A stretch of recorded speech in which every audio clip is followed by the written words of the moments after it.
there's just a myriad of other things that you could do to try to get a response and get that engagement so that you can continue that conversation. But the only way you're going to be able to do that is by thinking outside the box, using different avenues, but also think about it from the consumer side of the fence. Yeah, we sold this vehicle, bad luck, but these other options are, they could satisfy your needs more than the one that you were looking at.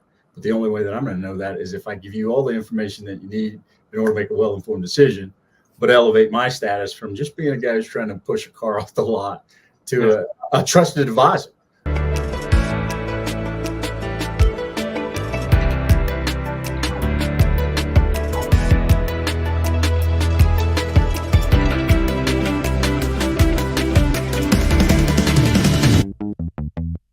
Hey, Jason Rice here with Lotpop. We're doing a continuation of the Up Bus podcast. Okay, so what we're doing here is each week we have a newsletter that goes out, and we typically have what we call a view from the top. And really, in my eyes, it's a view from the trenches. We have our analysts each week kind of give a synopsis of what they're seeing happening out there at their dealerships and kind of feedbacks of what they would do to help that situation.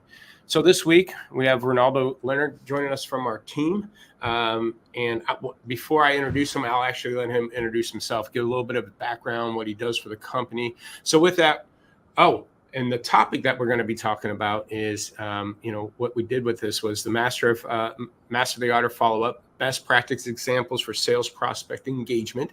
So that's going to be the topic here. But Ronaldo, go ahead and let everybody know a little bit about yourself and what you do for the company. Okay, great. Thank you, Jason. As Jason mentioned, my name is Ronaldo Leonard. I am the Director of Process Engineering with Lotpop. In the outside world, that basically equates to training. And inside of that department, we handle training up the new users that are going to be using LotWalk on a daily basis, also getting engaged with the management staffs on the key aspects of LotWalk and how it helps them when it comes to managing the inventory. What we aim to do here at LotWalk is to make sure that we can vertically align our lead management with our inventory management so that those two processes are in sync, and lead management becomes your inventory management, and inventory management becomes your lead management. Us including and everything that I just mentioned, but also one of the things that we do is we get with individual salespeople and BDC agents to make sure that their processes, as far as following up with leads that have been generated through the dealership's merchandising efforts, that all of those leads are taken care of. Not only leads as they come in, but in those key areas of the inventory where we may be moving a segment of the inventory slowly. Teaching them how to kind of ramp up the activity in those particular segments to give the dealership every opportunity that they could possibly get to move those pieces of inventory that may be moving slower. So it encompasses everything in process engineering, encompasses getting our dealer partners to the point where they can maximize all of the information that we have in LotWalk, but also implement best practices from our dealer partners that we see across the country to help everyone get that lift that they're looking for in both volume and gross. With that being said, just a little bit about my history. I'm coming up on my 25th year in the automotive industry. Started in retail just like everybody else. I did not write that 6th grade essay saying that when I grow up, I want to be in the car business. So it kind of evolved. But to make a long story short, started in retail in Lubbock, Texas, with a Group 1 store, Gene Messer Ford, and had quite a bit of success right out of the gate because of the guys that I was surrounded with who kind of took me in and said, hey, yeah, if you want to be successful, Slick, if you want to be successful, these are the things that you need to do in order to grow your business. And so over the 25 years that I've been in, I've either been in retail or in some type of consulting and training role. And I've been with Lotpop since August of 23. It's been a great ride. I'm enjoying it. I'm having a lot of fun. So the nickname was Slick? It was back then. Yeah, absolutely. It has nothing to do with it has nothing to do with the hair or lack thereof, does it? No. It was a funny story because I walked in. I had relocated back to Lubbock, where I went to college, and walked in to see one of my old college football buddies, who was the GM of the store, and the truck manager at that dealership at the time was a guy named Rupert Ray Marsh. He's an old Marine. Walked around, and he always had. He was dressed to the nines and had a big old cigar. And so I walked in a double-breasted suit, and he goes, "I'm gonna call you Slick." And so it's everybody at the dealership called me Slick the entire time that I was there. Nice. Should have had that on your business card. I Just should ask like for that Slick out. when you come Right. back. What's that? I said, put it on your business card and tell them that just ask for Slick when they come back, right? Yeah, absolutely.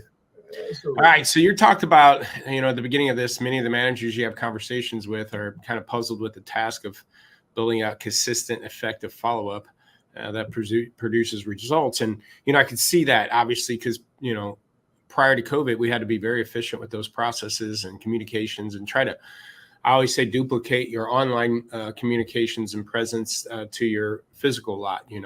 If a customer comes in the physical lot asking for a vehicle that's no longer in stock, you don't say, "Hey, that car's sold," and turn around and walk away. You try to slow them down, switch them. But over here on the lead, we might say, "Hey, that car's sold," or we might say, "Hey, that car's sold." You open to other things and then just kind of walk away and wait for them to reply back. So when you say that, have an effective follow-up, we're going to go over the 6 little steps or areas you think they should focus on. But, when you meant building consistent, effective follow-up, producing results, I mean, what kind of challenges are you seeing dealers having right now? Set the stage. Right. Well, for guys that have experience in the business, I mean, we know exactly what it is that made us successful, or from the lessons that we learned just going through the processes through trial and error. There's a lot of things that we assume a new hire coming in or someone who doesn't have the level of experience that we do, we assume that they know the basics. And there has been this push over the last couple of years coming out of COVID. A lot of dealers say, well, we just got to get back to the basics. But at the management level right now, what we see are a lot of managers who all they've seen is the automotive industry since COVID. COVID was, pretty much an easy time to make money and sell cars. And we did not have to battle and compete for customers' business. And so I like to equate it to, raising kids. When my son was 2 years old, I couldn't walk in and say, "Hey, you need to clean your room," because he didn't understand that concept, didn't know exactly, couldn't wrap his head around what it meant to clean a room. But if I told him, "Hey, see that bear that's over there on the floor," and he would look and I'd say, "Yes," I said, "Pick that bear up and put it over there where it belongs," and he would do that. And you have to build, it's just kind of building blocks in order to build the basics. And the 6 things that I brought up are things that new hires or less experienced folks don't necessarily equate to follow-up, because right now we've conditioned them that follow-up is just a box to check off the list. Do the follow-up. It's kind of like clean your room, but they don't understand exactly all of the steps that you can implement to make follow-up successful. So the first thing you said is personalized communication. Okay, kind of dig into that a little bit. Yeah. Well, when I first started in the business, we had a 10-step road to the sale. And the first one was a meet and greet. And so through the meet and greet, you're introducing yourself and letting them know a little bit about you, but asking high quality questions so you could get insight into the things that are important to them. The biggest thing when it comes to getting that information and getting that dialogue going with personalized communication is just going to make sure that you can use something that you gained through a previous conversation again and again to remind that person or that prospect that, hey, this guy really is paying attention to what I have to say, and he may actually have some interest in what we're trying to accomplish here. Does that make sense? Yeah. And I think I could combine that personalized communication with the number 4 step on here was multi-channel engagement, because obviously you want to communicate the way customer might want to. Some people might be better phone, email, text, however they reply to you the first way is the next way. So are you seeing, success at, as part of that building block, personalized communication, but also multi-channel, right? Yeah. Well, and that's one of the things that, from what we're seeing and what we're having with our conversations with dealers, not a lot of them have kind of stuck with that multi-channel, that opportunity to reach them where they need to be met. I mean, that was always something that I heard, is that you have to meet your customers where they are. And when it comes to all of the different opportunities that we have to reach out to customers, whether it be Facebook or LinkedIn or Instagram for that matter, or TikTok, there are opportunities there to kind of differentiate yourselves from just being another salesperson, but by putting yourself out there on several different channels, you can convey several different messages in the same amount of time that most folks are only going to reach out with a phone call or an email. But by varying the way that you are communicating with those folks, one, you're going to identify exactly what's most important to them as far as how they communicate. But secondly, it's also going to give you some great insight into what's going to be important to them in order to get that value proposition across to them and resonate with what we may need them to do as far as their decision-making process. So utilizing that on all different fronts gives you so many more opportunities to make those impressions and also differentiate yourself from everybody else. Yeah. And so it's one of those things that not a lot of people are encouraging their salespeople to use on a regular basis. But those folks that are doing that on a regular basis are seeing a great deal of success by stepping away from just the phone call, the text, or the email. Once somebody opts out from a text message, how else are you going to get to them and know that they're receiving that message, in a timely fashion? That's some of the things that social media gives us an opportunity to be able to gauge that and make sure that those messages are coming across the way that we intend them to. Yeah, not only personalized communication to the customer, but also when you do the social media aspect of it, you get to be personalized. You're yourself as a salesperson. Who are you, and what do you like, and how do you like being engaged with, and what's your hobby? Just to be that normal person. Hey, I'm just somebody here. I'm a normal person who's trying to help you sell a car, or help you find a vehicle, not sell your vehicle type of scenario. But absolutely. I mean, it kind of goes back to those evidence manuals that we used to keep on our desk. Yeah, you have some photos of your family, your hobbies, all that good stuff. Social media allows you to do that digitally, and it's in your prospects' hands 24 hours a day, 7 days a week. Why not use it to your advantage? And then the other one is obvious, timely follow-up, right? Don't let that communication sit there. Oh yeah, absolutely. How many times have you maybe sent an email to someone and let a couple of days go by, I hadn't heard back from this guy. And then you pick up the phone and give him a shout, and then you get that, "Oh, you did" response. And everybody hates that "Oh, you did" phone call.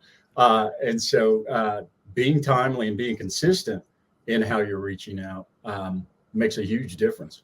And for those dealerships that are definitely holding their teams accountable for being able to do that on a regular basis, that's when we get in the lot walk. We see those prospects that have a greater than 2-day contact gap.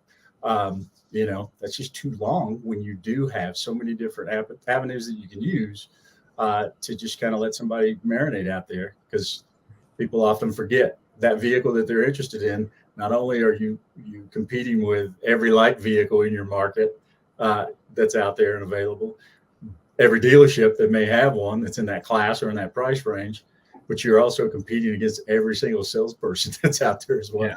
Yeah. And so, with that, I think, there's always a lot of talk in the industry. I started doing internet sales in '98, but the first response, be the fastest within minutes of getting that initial lead. But what I realized over time too, it wasn't just the response time to a new lead.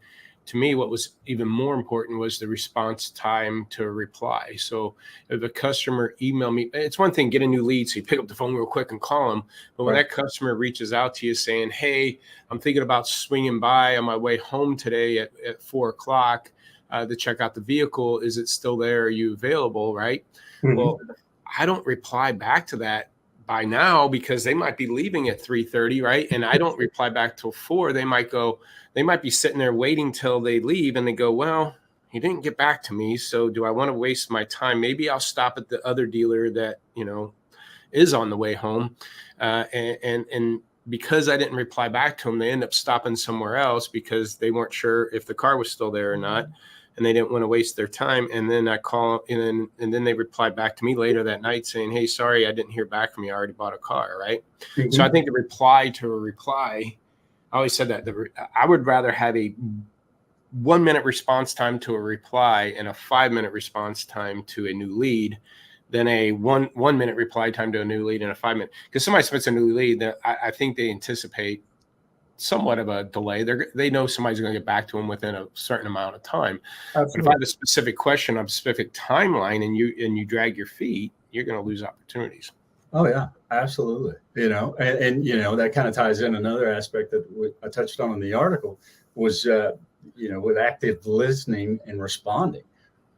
Went through an exercise a couple of weeks ago with one of our dealer partners, and just on a whim, we sent in an information request. It was on a Ford Expedition, if I remember correctly, but we simply sent in a lead, asked the question, does this vehicle have a moonroof?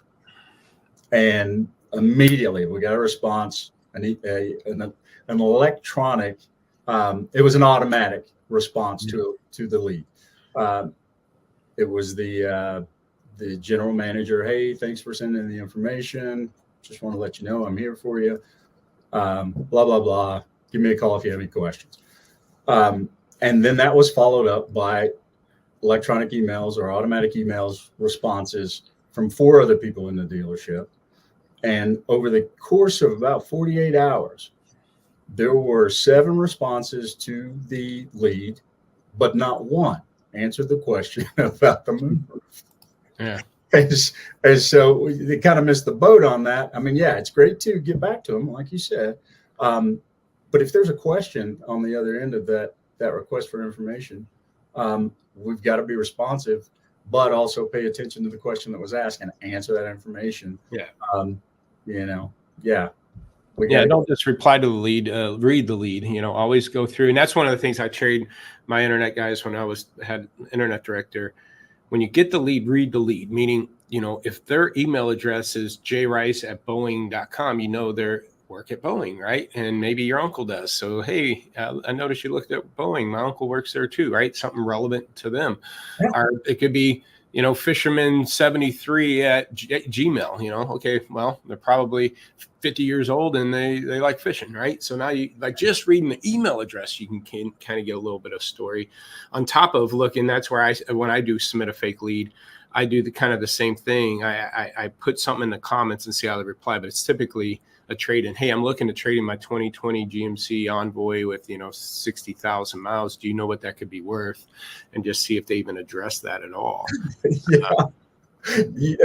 More times than not, it's going to be, hey, Jason, I'm Ronaldo. I got your lead. When would you like to come down and take a look at the vehicle? Yeah. Yeah. Well, that didn't answer my question. Yeah. Right. Absolutely. And so those are the types of things that a lot of new salespeople or people that have been in the business, for the last 55 years or so, they weren't really schooled on, from the beginning, because when you and I started, I mean, you had to grind it out and you definitely had to battle. But the only way that you were going to differentiate yourself and you were going to realize your goals was to take those final steps to learn those tricks about how to handle the lead, how to have a conversation, how to take that information and use it to your advantage. And those are some of the things that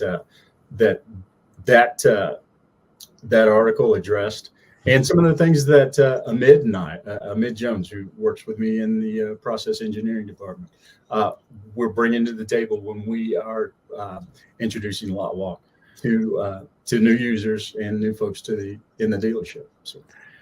Yeah, and there's where, just to let people know, we have what we call performance engineers, and those are the people doing weekly calls to help engineer, again, kind of that game plan to get that inventory moving, get your sales processes and stuff, follow-up processes moving. But when we have process engineers, those are the people that when we get a new account and or have an existing account that needs training, again, we're trying to engineer the processes, not only around what you as a dealership want the process to flow, but as the consumer too. Because one of the things that we really focus on is, let's say, active leads where the car's still in stock. Those should be the lowest hanging fruit. This car's still in stock. Let's call and email the customers, or there's an active lead where the car's still in stock. But then there's also processes within the dealership. If my large pickup trucks are sitting and not selling, let's isolate those and attack those and be relevant. And then again, going back into your third one was providing value added content, right? And to me, it's not just the way I envision it, not just value added content for the consumer, but also making processes around that are value added as a dealer. Because if I just, to your point earlier, when we just completing a task, if my team is just going into a CRM doing 80 tasks, 3-day call, 7-day email, 14-day phone, no rhyme or reason to the customer's buying cycle. Because again, I don't know if the customer's 2 days out of buying or 2 months out. So managing the lead based on the age of leads irrelevant. It's not value adding to my dealership. But then if I have my large pickup truck sitting and I can have my team focus on large pickup truck leads and active leads where the car's still in stock, and I haven't at that point in time, I don't care if the lead's 50 days old or 2 days old, I'm going to increase my contact ratio. And now I have what we call process on purpose, right? Now I have at least value added content on my processes. Because now I know my team's attacking issues on my lot, something that is relevant. It's a problem on my lot, and the car's still in stock, so it's relevant to the customer.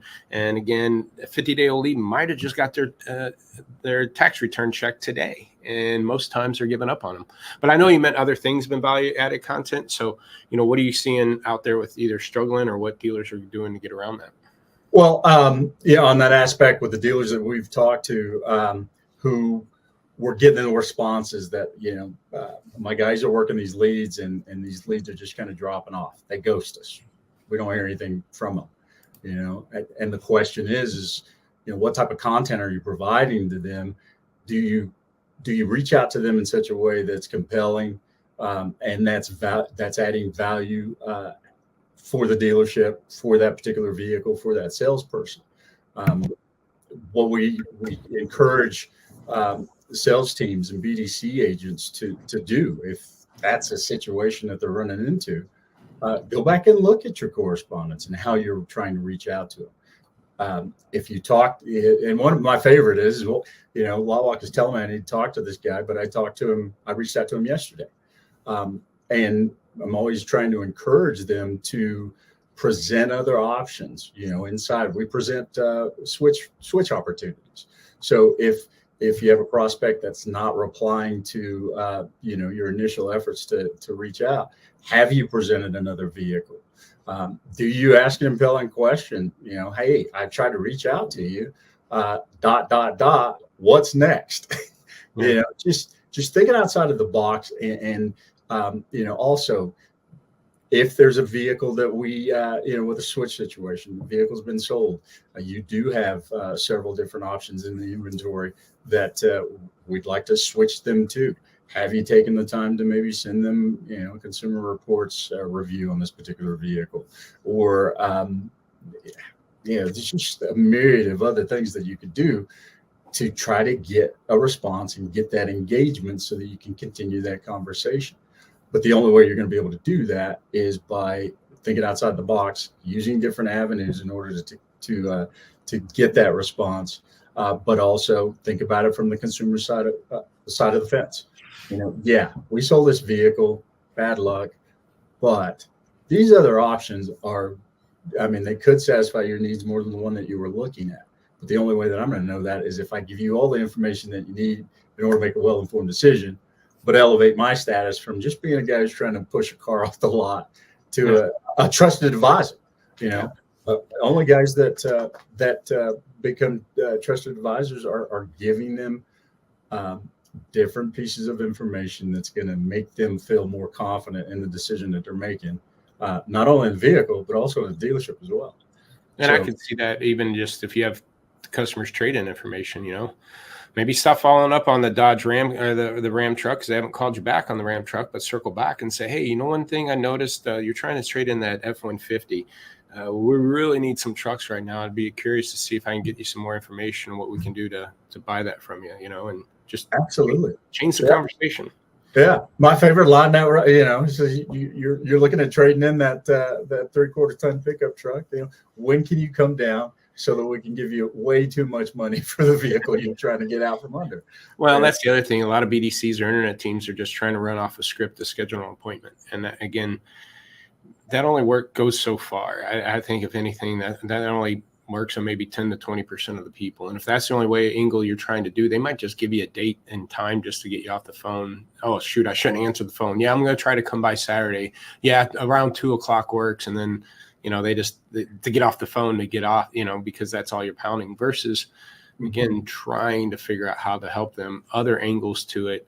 If they say, yeah, maybe they don't even tell you because, again, the reason why they didn't get back to you because they haven't got their check yet, or they changed their mind from the Ram and they don't feel like bugging you or, having that conversation with you, or they, you just don't know. So by throwing different angles at them, you're going to be able to hopefully get something to stick. And that goes back. That's the last one here is consistent follow-up then cadence, because, you could build on that, but if you have a consistent follow-up cadence, you can only call them about that car so many times. So why don't we, on this cadence, start mixing in trade information, other options of vehicles, maybe even finance. Have you considered financing the car? Do you already have a bank? Or are you open to other conversations? But absolutely on that. Yeah. Yeah.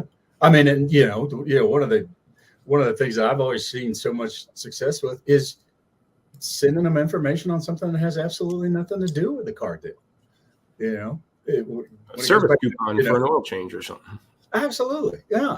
But that's one of the things that we really like to bring to the table, and those things that I wrote in the article, they're time tested and mother approved, so to speak. But it's just some of the things that a lot of guys have forgotten about doing on a daily basis when they were in that sales role. And as managers, when they have so many plates spinning, those are the things that, we kind of forget to implement with our sales team in order to get them driven and focused on making sure that you're not just clicking off a task box. You're actually competing to earn somebody's business and earn for the right to ask them for their business. Perfect. So let's wrap this up. So, one, personalized communication, making sure that we're personalizing it to the customer and their wants and needs, timely follow-up, right? Just not just the initial lead follow-up timely, but communicating with them based on their replies faster, providing value-added content. Again, we talked about other things that we could be throwing in, maybe trade-in that they're interested in financing, multi-channel engagement, not just phone, text, email, but also social media stuff. Consistent cadence. And again, I'm eyes to have consistent cadence, that just not leave message, hey, I'm just following up about that 2018 F-150. Because you're going to have consistent follow-up cadence, you're going to have to throw in different things into those calls instead of the same thing all the time. Right. Back into multi-channel and providing added value. And then the last being active listening and responding. Yeah. Just going back to making sure that you're picking up what the customer's putting down. And, if they give you triggers or, even if you ask them, how often would you like for me to follow up with you while we're working through this process? Yeah. And they tell you, hey, once a week is fine.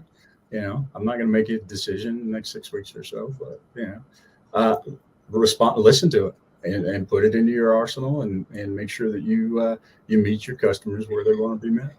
And I'm going to wrap it up with this. Don't just work the lead, work the driveway. And what I mean by that, you can get frustrated because that customer says, hey, once a week's fine. And then you follow up and they go, oh, I already did something 2 days ago. And you're like, what? Why didn't you tell me? You told me once a week, and you get mad and you're like, screw them, you move it to loss. But you still, I would offer, again, to your point, different angles. Hey, I'm sorry I lost the chance to earn your business. How about I get an opportunity to earn your service business? Here's a free oil change. And then, by the way, is there any other, because I always give this example, within a 12-month period, I was involved in over 4 car deals. My wife's lease needed to be returned. I had a 16-year-old needed a car. My 20-year-old's lease was up. And then my son, I co-signed. But when my wife was reaching out to dealers about a car, nobody followed up with her. She got mistreated at the dealership by a female salesperson, meaning not mistreated, but my wife called me just saying, I feel like she's mad at me, like I'm bugging her or something. Well, my wife probably was, because she was test driving all different things, and her lease wasn't up for 6 months. So the person didn't think she could buy, but we bought. And I had 2 car payments for 4 months. We end up buying within 30 days of that day, and no one followed up. And then if they would have, they could have got involved in my 16-year-old daughter's, my other daughter's lease, my son co-signing. There was 3 other deals there. So work the driveway, not just the lead. Because nobody's going to find out that information about you through a form letter or a script. Or a script. Hey, when can you be here? Just trying to get the appointment. Once they learn me and my story and what's going on with my family and my driveway, right? I'm going to be 4 car deals. If you can help me out and make it easy for me and all these freaking deals, you can have my business. But, they get mad and they blow her off and they move her to lost. And they missed out on 4 opportunities. Yeah. All right. That was a great conversation. Great article. Guys, our newsletters, the Up Bus, sign up for that. We put this content out on purposely each week to give our dealers and non-dealers some insights on how to make their inventory better and their processes better. Ronaldo, thank you for joining us. Thank you for having me, Jason. Join us next week when we're going to have a whole new conversation with a whole new team member of the Lotpop crew. Talk to you later. Thanks.